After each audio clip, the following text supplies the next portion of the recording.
नरसिंहराव यांनी विचार केला आणि त्यांनी सांगितलं, भुजबळ तुम्ही एक काम करा, तुम्ही माळी समाजाचा मेळावा घेण्याऐवजी तुम्ही ओबीसी समाजाचा मेळावा घ्या.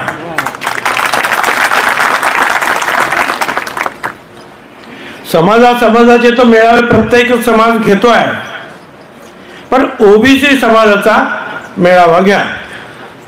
म्हटलं ठीक आहे. मग विचारायला सुरुवात केली की या सगळ्या गोष्टी साध्य कशा होतील, आणि मग त्याच्यातून एक नाव सुचलं, महात्मा फुले आणि समता पुढे परिषद. महात्मा फुले समता परिषद स्थापन केली. आता परत प्रश्न तुम्हाला वाटेल की ओबीसीचाच मेळावा तुम्ही का आणि समता परिषदच का?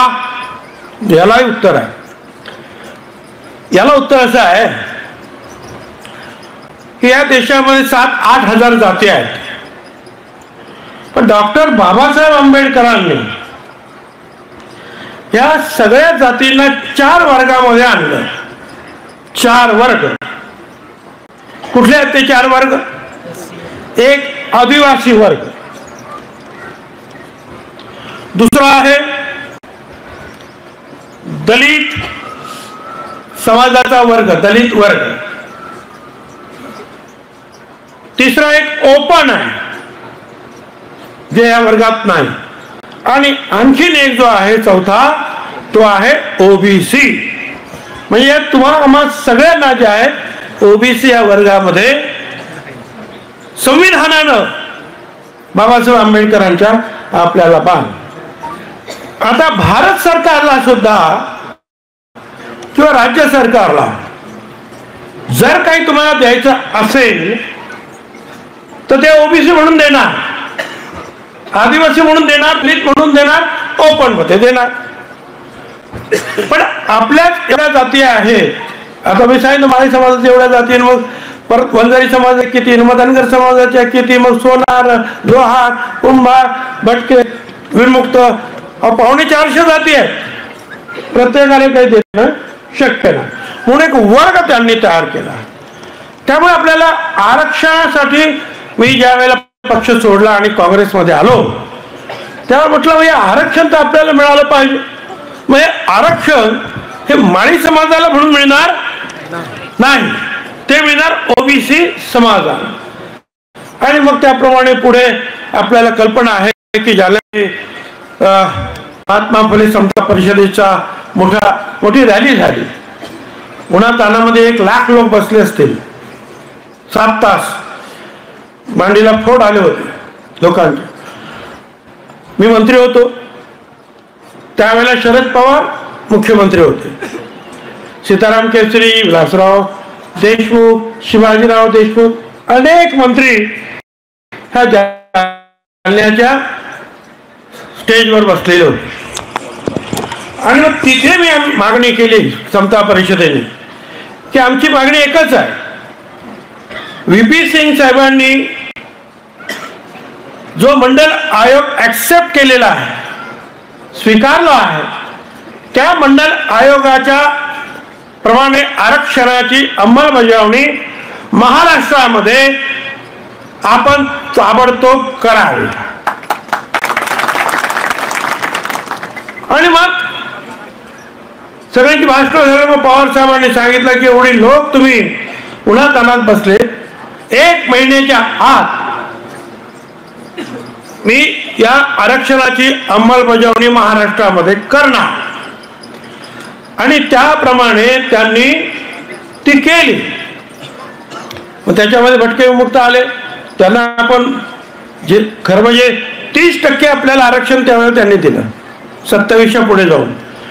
पण मग त्याच्यामध्ये भटक्या विमुक्तांना वेगळं आरक्षण दिलं. गणपतराव देशमुख धनगर समाजाचे होते, ते म्हणाले आमचे लोक पण फार गरीब आहेत, यांच्यामध्ये आम्ही कुठे राहणार. मग त्यांना आणखी 1-2-3% दिलं. मग मुंडे साहेब असताना होम मिनिस्टर आणि उपमुख्यमंत्री त्यांनी वंजारी समाजासाठी आम्ही म्हटलं की माळी समाज आणि बाकी सगळे एकत्रित राहू द्या. ज्याच्यामध्ये कुवत असेल, ज्याच्यामध्ये गुणवत्ता असेल ती मुलं मुली पुढे जातील आणि त्याप्रमाणे आता हे आरक्षण सुरू झालं. आता माझं म्हणणं काय आहे,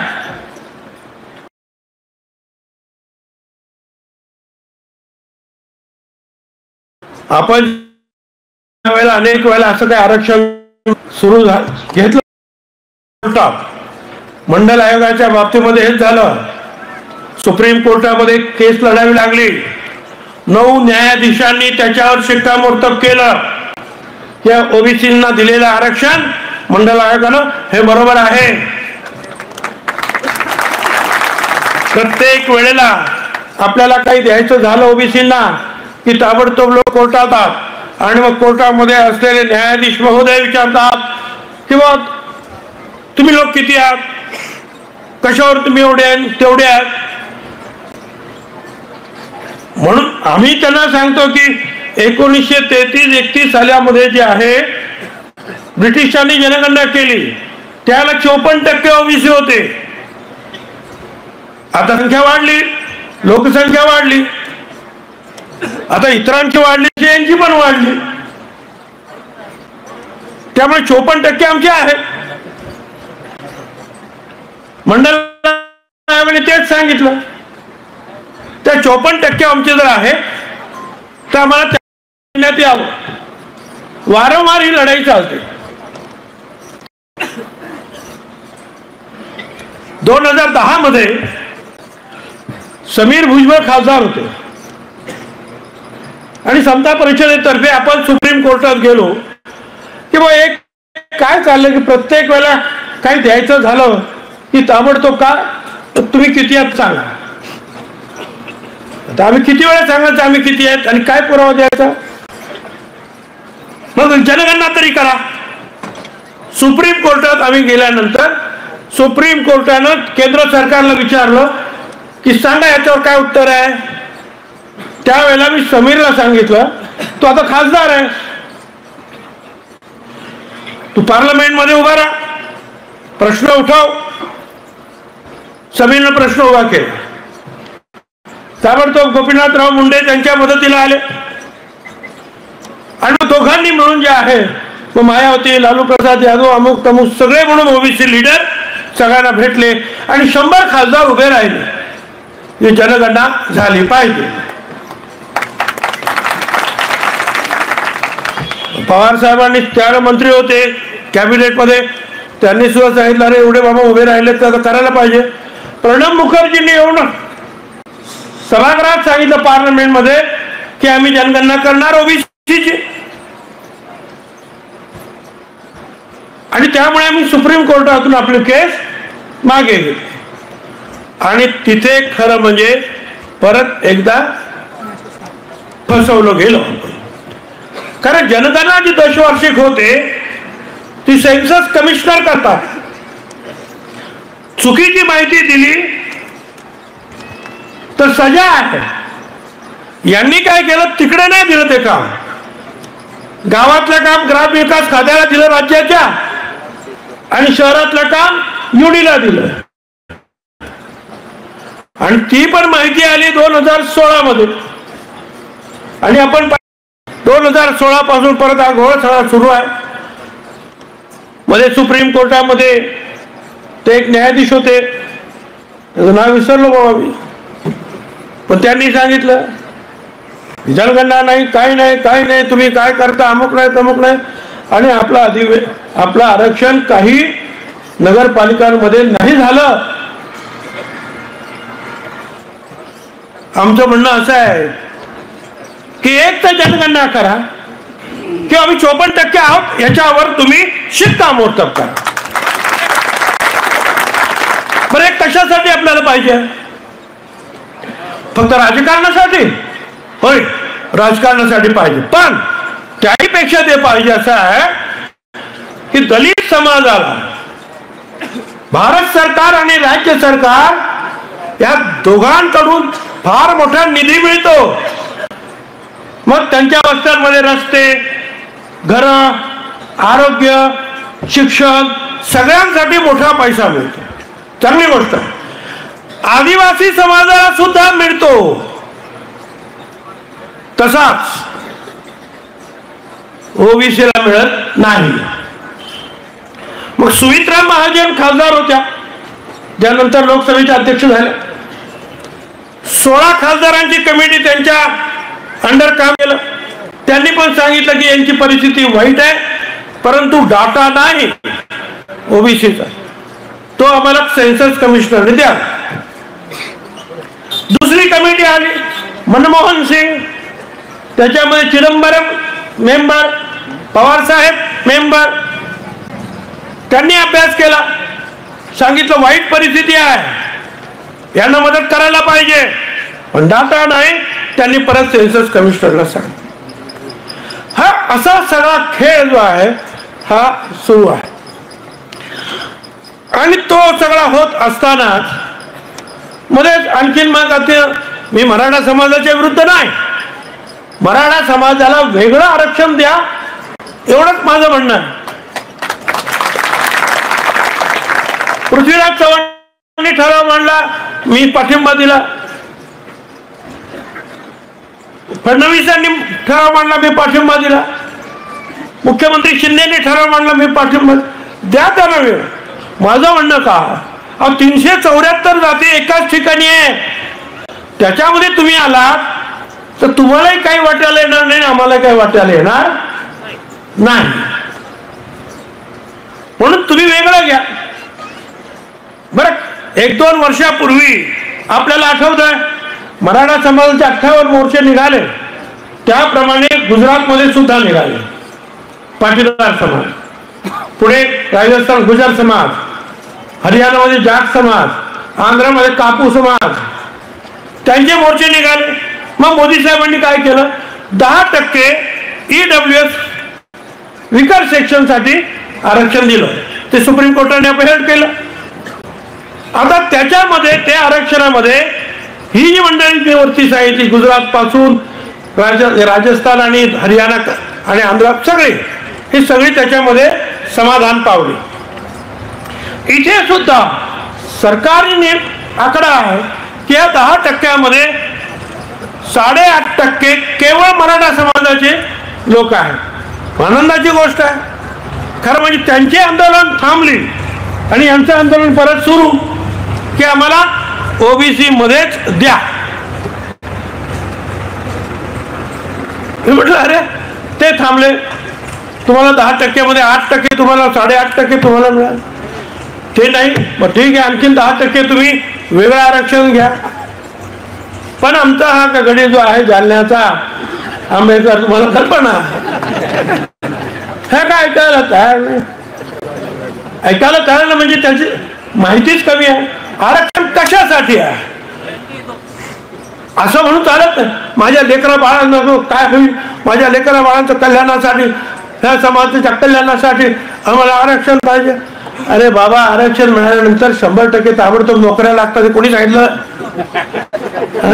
आणि मला तुम्हाला विचारायचं आहे, दलित समाजाला आरक्षण आहे की नाही? संविधानात्मक आरक्षण आहे ना दलित समाजाला? त्यांचे SP आहेत की नाही? कलेक्टर आहेत, सेक्रेटरी. पण झोपडपट्ट्यांमध्ये कोण राहतंय अजूनही? दलित समाजच राहतोय. तर ताबडतोब जे आहे आरक्षण मिळालं म्हणजे ताबडतोब सोन्याची कौलं त्याच्यावर मिळतात अशातला भाग नाही. पण त्या गडाला समजल तेव्हा सांगाल कोण? लेकरं बाळाशिवाय त्याला दुसरं काय पुढे येतच नाही. आणि उपोषण काय माहिती, हा अंदाज झाला की काय त्याचा?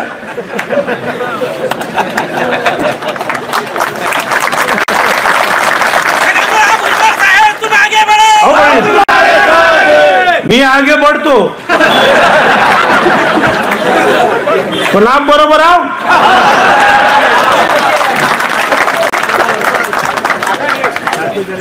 मैं तो मैं अकेला चला हूं, पीछे देख रहा हूं सब. बरं, एवढ्यावरच नाही, माझी एंट्री कधी झाली, ज्या बीड मध्ये ओबीसी समाजाचे माजी मंत्री जयदत्त क्षीरसागर, तिथे आमदार आता संदीप क्षीरसागर पवार साहेबांचे, त्यांचं घर पूर्णपणे जाळून टाकलं. लहान लहान मुलं जे आहेत त्यांचा श्वास कोंडला. त्या जयदत्तची मातोश्री 2-3 वेळा काकू त्या आलेल्या होत्या. मोठा वाडा, सगळे एकत्र राहतात, वेगवेगळ्या पक्षातले लोक पण एकत्र राहतात सगळं कुटुंब. समोर गाड्यांचे स्फोट झाले, हा धूर निघाला, आतमध्ये घुसमट झाली, लहान लहान पोरं तडफडायला लागले, जीव जातो की काय अशी परिस्थिती. त्याच्यामध्ये Yogesh Kshirsagar post graduate doctor, त्यांची पत्नी ती पण पोस्ट ग्रॅज्युएट डॉक्टर. बाहेर पडायचा रस्ता नाही, गाड्या पेटलेल्या आहेत, मागे जाता येत नाही, भिंत उंच आहे.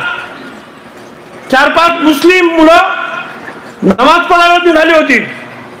त्यांनी म्हटलं अरे अन्ना के घर को जो है अंगार लगा, क्या है. त्यांनी फोन केला, कोण फोन उचले ना.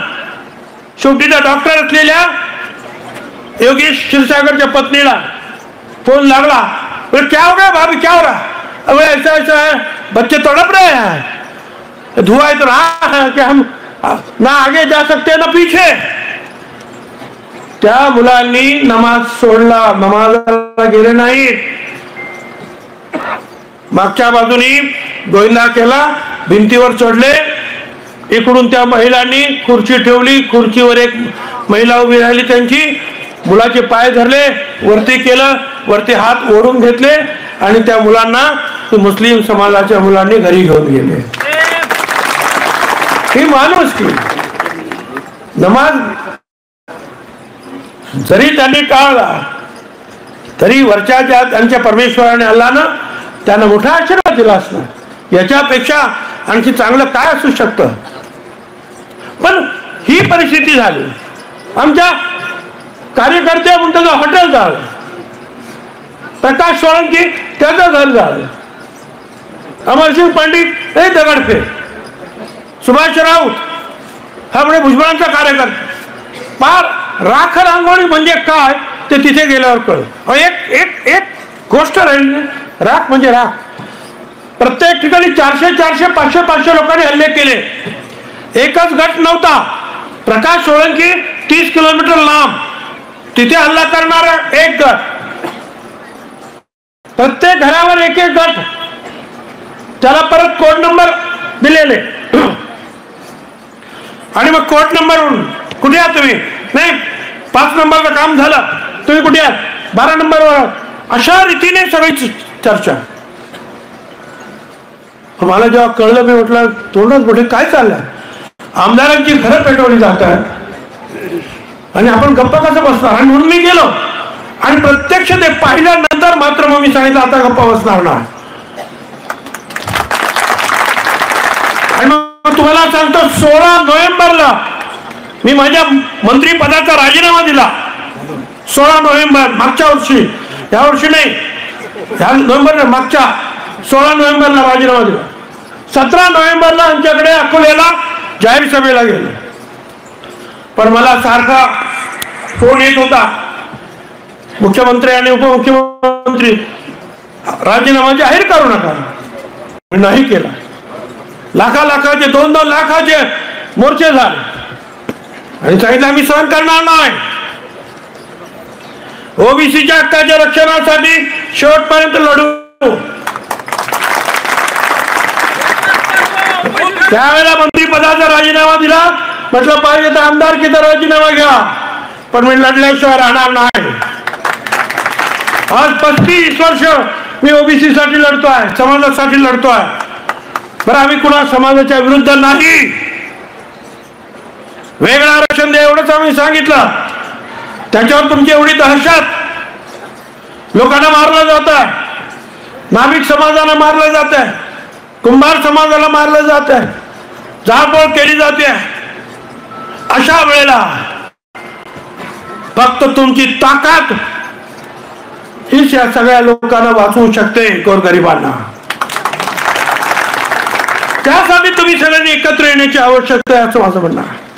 या निमित्ताने मी एवढंच सांगेन ही लढाई संपलेली नाही, ही लढाई सुरू आहे. काही लोक जे आहेत मला माहिती आहे कुठूनही असले कुठेही तरी तिकडे रॅलीसाठी मोर्चेसाठी अवश्य येतात. इकडे सुद्धा मोर्चे निघाले. पण आपण सगळ्यांनी हे लक्षात ठेवलं पाहिजे.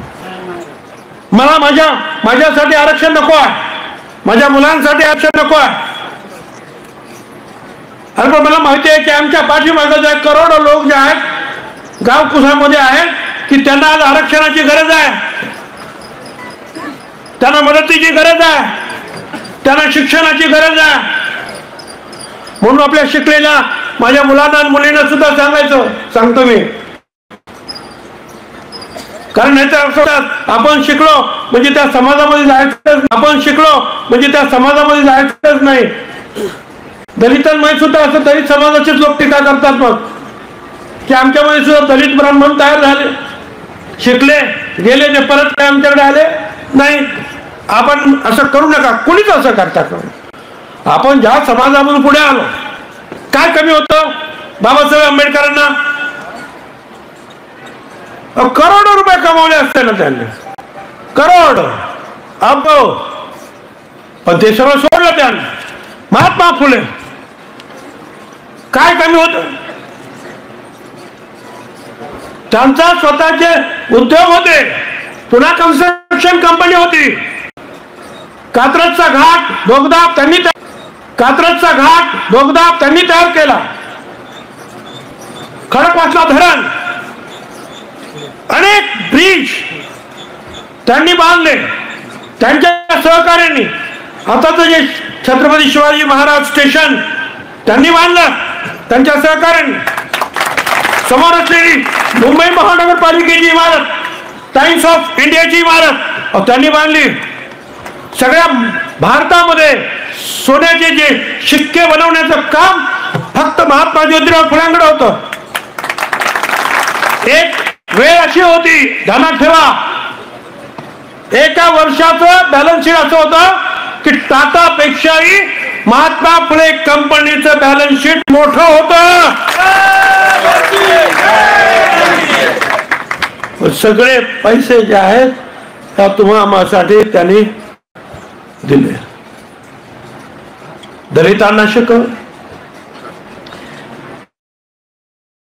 वाड्यासाठी आपण काम करतो आणि आपण दरवर्षी 28 नोव्हेंबरला आपल्यातले काही लोक येतात, आपण सुद्धा येत जा. 28 नोव्हेंबर पुण्याचा वाडा आणि 3 जानेवारी सावित्रीबाई फुले यांचं जन्मस्थान नायगाव. जगात कुठे असलो तरी मी तिथे आम्ही या 2 दिवशी तर येणारच. आपण सुद्धा हा फायदा पाडा, सांगायची गरज नाही. 6 डिसेंबर म्हटल्यानंतर 15 ते 20 लाख दलित समाजाचे लोक कुठून कुठून येतात मुंबईमध्ये, समजत सुद्धा नाही. स्वतःची भाजी भाकरी बांधून आणतात, 2-2 दिवस लाईनीत उभे राहतात. आम्हाला सांगावं ना, अरे हे आपले पॉवर स्टेशन आहेत, ही 2 ठिकाणं. सावित्रीबाई फुलेंनी शिकवण्यासाठी उंबरठ्या बाहेर टाकलेलं पहिलं पाऊल हीच आधुनिक भारतीय स्त्रीच्या सार्वजनिक जीवनाची सुरुवात आहे.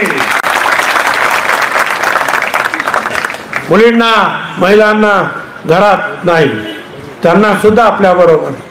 आमच्यामध्ये काय, लक्ष्मीची देवता म्हणजे, संपत्तीची देवता म्हणजे लक्ष्मी, म्हणजे स्त्री. शिक्षणाची देवता सरस्वती, स्त्री. शौर्याची देवता भवानी माता, काय, स्त्री. पण असून सुद्धा शिक्षण मात्र मुलींना द्यायचं नाही. 5 रुपये घरच्या लक्ष्मीच्या हातात द्यायचे नाही. आणि भांडण झालं, तू घरात बस, मी बघतो. हा तुम्ही बघा, या देशाच्या आजूबाजूला जे देश आहेत, जे आपल्या बरोबर ज्यांना स्वातंत्र्य मिळालं, ते पाकिस्तान असेल, श्रीलंका असेल, बांगलादेश वगैरे वगैरे वगैरे. आणि त्याचबरोबर टीव्हीवर आपण पाहता जर्मनी, जपान, अमेरिका, अमुक तमुक, तिकडे सगळ्या महिला ज्या आहेत पुरुषांच्या बरोबर काम करतात. सगळ्याच राजकारणापासून सगळीकडे, युद्धामध्ये सुद्धा ते पुढे, ऑफिस मध्ये ते पुढे पुरुषांच्या बरोबरी काम करतात. हे सगळे देश पुढे आहे. आणि ज्या देशामध्ये महिलांना आपण घरात डांबून ठेवलं ते सगळे देश मागे आहे. आणि म्हणून महात्मा ज्योतिराव फुलेंनी ठरवलं की आमच्या या महिलांना शिक्षण मिळालं पाहिजे, दलितांना सबाई भूमी गोपाल की म्हणून सांगितलं. मग हे पाणी, त्याच्यावर सगळ्यांचा हक्क, जमिनीवर सगळ्यांचा हक्क, त्या हवेवर सगळ्यांचा हक्क. मग हे पाणी जे आहे आमच्या दलितांना का नाही? मग स्वतःच्या वाड्यामध्ये त्यांनी विहिरीला ते जे पाणी आहे ते दलितांना बरोबर जेवायला बसवलं आणि दलित तळण्याचं काम सुरू केलं. शिक्षणासाठी स्वतःच्या महिलेला पत्नीला शिकवलं आणि मग सावित्रीबाईने शिकवायला शिकवलं. आम्ही तुम्हाला सगळ्यांना माहितीच आहे ती गोष्ट. त्यांना दगड धोंडे शेण नारा अमुक तमुक सगळं झालं, पण त्यात थांबल्या नाही. शाळा एकाच्या 2, 3, 4 झाल्या. पहिल्याच वर्गात पहिल्या दिवशी 6 मुली आल्या. सगळ्याच्या सगळ्या ब्राह्मण मुली होत्या सावित्रीबाईंच्या शाळेत.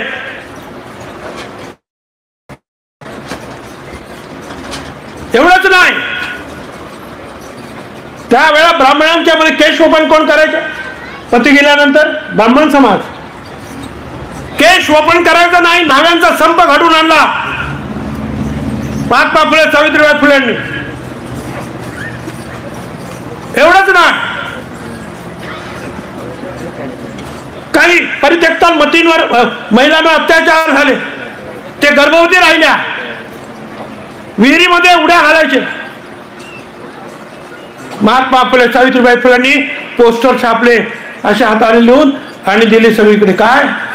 माझ्या मुलींनो, आत्महत्या करू नका, आम्ही तुमचा सांभाळ करतो, तुमचं बाळंतपण करतो, तुमच्या मुलांचा सुद्धा सांभाळ करतो. जवळ 41 महिला तिथे बाळंत झाल्या आणि बहुसंख्येच्या त्या सुद्धा ब्राह्मण. त्यातल्या एका ब्राह्मणाच्या मुलीच्या पोटी जन्माला आलेला मुलगा यशवंत, त्याला महात्मा ज्योतिराव फुलेंनी दत्तक घेतला. अरे ही दृष्टी कुठे? आपली दृष्टी कुठे? पण सावित्रीबाई फुलेंचं सगळ्यात महत्वाचं काम मी तुम्हाला सांगतो. हिंदू मुसलमानाचे दंगे झाले मुंबईमध्ये, सावित्रीबाई फुले पुढे आल्या. हजारो लोकांचा जो आहे मेळा हिंदू मुसलमानांचा, आणि सावित्रीबाईंनी तो सगळा दंगा थांबवला. सांगायला गेलं तर संध्याकाळपर्यंत सुद्धा माझं भाषण आटत नाही. सावित्रीबाईंचं एकच उदाहरण तुम्हाला देतो. हे करोना झालं मध्ये आपले असंख्य जे आहेत नर्सेस मृत्युमुखी पडल्या, आमचे पोलीस ते मृत्युमुखी पडले, डॉक्टर्स मृत्युमुखी पडले, अनेक लोक मृत्युमुखी पडले सेवा करतात. अशीच एक साथ प्लेगची आली आणि पुण्यामध्ये पटापट लोक मरायला लागले. महात्मा ज्योतिराव फुले त्यावेळेला नव्हते, त्यांचं निधन झालं होतं. सावित्रीबाईंनी मुलाला यशवंतला बोलवून घेतलं डॉक्टर, आणि त्याला सांगितलं 8 किलोमीटर लांब ससाण्याच्या माळावर तिथे दवाखाना सुरू झाला. सावित्रीबाई फुले पेशंट घेऊन यायच्या. यशवंत त्यांना म्हणतो, अगं आई, हे तू जर करत राहिली असं तर तुला सुद्धा प्लेग होईल आणि तुझा सुद्धा जीव धोक्यात येईल. त्यावेळेला सावित्रीबाई म्हणतात, अरे यशवंता, जर आज शेठजी असते, शेठजी म्हणजे महात्मा फुले, ते जर असते तर घरी बसले असते का रे? हे काम आपल्याला करायचं आहे, ते काम ते करत राहिले.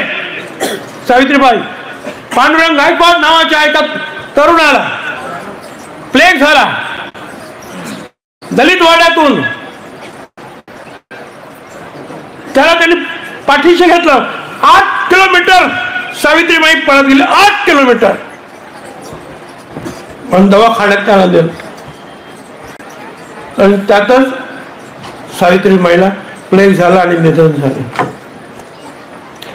मला सांगा, एवढा मोठा त्याग तुम्ही आम्ही करू शकतो का? ही म्हणून मी म्हटलो, ही आपली दैवत आहे. छत्रपती शिवाजी महाराजांनी राज्यक्रांती घडवली. महात्मा फुले, सावित्रीबाई फुले, शाहू महाराजांनी समाज क्रांती घडवली. डॉक्टर बाबासाहेब आंबेडकरांनी जे जे महात्मा ज्योतिराव फुलेंनी सांगितलं त्या सगळ्यांचा समावेश संविधानामध्ये केला. पण आम्ही महात्मा फुल्यांचा, सावित्रीबाई फुल्यांचा फोटो सुद्धा घरात लावायला लाजतो. आणि त्यांचे फोटो तुम्ही लावत नाही तर बाबासाहेब आंबेडकरांचे काय लावणार? मला आपल्याला एकच सांगायचं, हीच आपली दैवता आहे. आणखी दैवता कुठची आपली? जी दैवता प्रत्यक्ष आपण त्यांचा इतिहास वाचतो आहोत, पाहिली आहे, ती आपली दैवता आहे. फुले, शाहू, आंबेडकर, छत्रपती होय आपली दैवता आहे. त्यांना विसरून कसं चालेल? यासाठी तुम्ही जे आहे बाकीचं, आता एक आहे की आपण एक नाही होणार तर हे काय सगळं काय होणार नाही. बरं असं नाही आहे की माळी समाजाने छत्रपतींच्या लढाईत भाग घेतला असं नाही आहे. होते ना माळी समाज सुद्धा. पुण्याच्या त्या लाल महालामध्ये शाहिस्ती खानाची जी बोटं छाटण्यात आली छत्रपतींकडून, छत्रपतींना ती जागा तिथपर्यंत नेऊन दाखवण्याचं काम जे आहे त्या एका माळी सैनिकाने केलं आणि ते त्यांना तिथपर्यंत घेऊन गेलं. औरंगजेबाच्या कैदेतून महाराज सुटले. जंजिरीच्या खिंडीवरील मोहिमेत खेसाजी गायकवाड माळी सरदार लढले आणि त्यांनी देह ठेवला. प्रताप अधिकारी, कृष्णाजी अधिकारी, बालाजी अधिकारी हे सगळे माळी सरदार कान्होजी आंग्रेच्या घोडदळात होते. बाबाजी विठोबा अधिकारी शिवाजी महाराजांच्या सैन्यात होतेच, परंतु पुढे पेशवे पद मिळण्यासाठी मारेकरी चालून आले. नारायणराव, त्या चाफाजी टिळेकर हा माळी सैनिक त्यांच्या अंगावर पडला. पहिल्यांदा त्याचा जीव गेला आणि मग नारायण. असं काही नाही की तुम्ही लढणारे नाही आहात, पण तुम्ही आपलं स्वत्व जे आहे हरून बसलेलं आहात. तुमच्यामध्ये शिक्षण तर पाहिजेच, पण लढाऊ बाणा सुद्धा पाहिजे. घाबरून कसं चालेल? येत आहे आमची माळी याची जात, शेत लावू बागायत, आम्हा हाती मोठ नाडा, पाणी जाते फुल झाडा, शांती शेवंती फुलली, प्रेम जाई जुई व्याली, सावंताने केला सावताने केला माळा, विठ्ठल देखील डोळा. सावता माळी हे पाहिजेच आहे आपल्याला, ते सुद्धा पाहिजे, शिक्षण सुद्धा पाहिजे. अन्याय आपल्यावर होतच राहणार. माझ्यावर तर किती अन्याय आहे, ठीक है हो गया. गुजर रही है उम्र पर जीना अभी बाकी है. गुजर रही है उम्र पर जीना अभी बाकी है. जिन हालातों ने पटका है जमीन पर उन्हें उठकर जवाब देना भी बाकी है.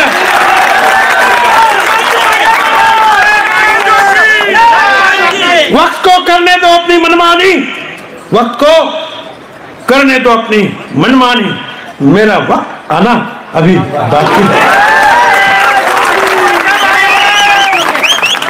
चल रहा हूं मंजिल के सफर में, चल रहा हूं मंजिल के सफर में, मंजिल पाना भी काय करा. आयुष्यभर आम्ही लढत राहू त्यांच्यासाठी. सीखते रहे उम्र भर लहरों से लढने का हुनर. त्याच्या काही लाटा आहेत त्याच्यावर आम्ही लढत राहिलो की आम्ही किनाऱ्यावर जाऊ, किनाऱ्यावर जाऊ, किनारे. सीखते रहे उम्र भर लहरों से लड़ने का हुनर. हमें कहा पता था क्या किनारे पर भी कातिल बैठे हुए हैं, पण काळजी करणार नाही. हम डरने वाले नहीं, हारने वाले तो हालातों से हारने वाले हम नहीं है, हालातों से हारने वाले हम नहीं है. आज हवा तुम्हारी है, कल तूफान हमारा है. पण यासाठी तुमच्या आमच्या सगळ्यांच्या एकजुटीचा एक आसरा पाहिजे. मुला मुलीचे लग्न जरूर चांगले करा, आनंदात करा,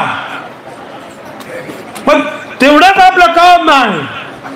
तेवढंच जर काम रमाबाई आणि डॉक्टर बाबासाहेब आंबेडकरांचा असतं तर इतिहास घडला नसता. तेवढंच काम छत्रपती शिवाजी महाराजांचं असतं तर छत्रपती शिवाजी महाराजांनी इतिहास घडवला नसता. आणि तेवढंच काम जर महात्मा फुले आणि सावित्रीबाई फुले जर घरात बसून राहिले असते तर हा दलित उद्धार आणि हा महिला उद्धार घडला नसता. तुमचं आमचं एक काम आहे. आपण महात्मा फुले सावित्रीबाई फुले होणार नाही, छत्रपती नाही होणार, बाबासाहेब आंबेडकर नाही होऊ शकत आपण, पण एक इंच एक पाऊल त्यांच्या मार्गावर टाकायला काय हरकत आहे. प्रत्येकाने एक एक पाऊल टाकलं तर लाखो पावलं जे आहेत पुढे पडतील आणि आपल्या समाजाचा समाजाबरोबरच आपल्या सर्व ओबीसीचं जे आहे रक्षण होईल. आणि त्यासाठी मी आलो. खरं म्हणजे त्या मुला मुलींना सुद्धा मला सांगायचं, बाबांनो एक मिनिट सांग, मला एक उदाहरण देतो. एक उदाहरण देतो मी. एक उदाहरण महात्मा फुले आणि सावित्रीबाई फुले या मुला मुलींसाठी सांगतात. त्यांना मुलबाळ झालं नाही. सावित्रीबाई महात्मा फुल्यांना म्हणतात, शेठजी तुम्ही एक काम करा, आपल्याला मुलबाळ होत नाही, तुम्ही दुसरं लग्न करा. सावित्रीबाई महात्मा फुल्यांना सांगता की तुम्ही दुसरं लग्न करा, आपल्याला मुलबाळ होत नाही. महात्मा फुले त्यांच्याकडे पाहतात, सावित्री तू असं म्हणतेस आपल्याला मुलं होत नाही, पण त्यावेळेला कोणाचा दोष वगैरे काय काय काय नव्हतं, मुलं होत नाही मग मी दुसरं लग्न करू. मग असं का नाही करीत, तू दुसरं लग्न का नाही करीत, मी तुझं दुसरं लग्न लावून देतो. विषय तिथंच संपला. एकमेकावरचं प्रेम शेवटपर्यंत लढाईमध्ये एकमेकाला हात देण्याचं काम महात्मा फुले आणि सावित्रीबाई फुले यांनी आयुष्यभर केलं. आमच्या मुला मुलींनी सुद्धा हे सगळं लक्षात ठेवलं पाहिजे. आणि आपला जो कोणी सवंगडी असेल, असेल त्याला जीवापाड जपण्याचं काम करा. हे केलं तर समाज जपला जाईल आणि हे केलं तर हा आपला देश सुद्धा जपला जाईल. धन्यवाद. जय ज्योती, जय क्रांती.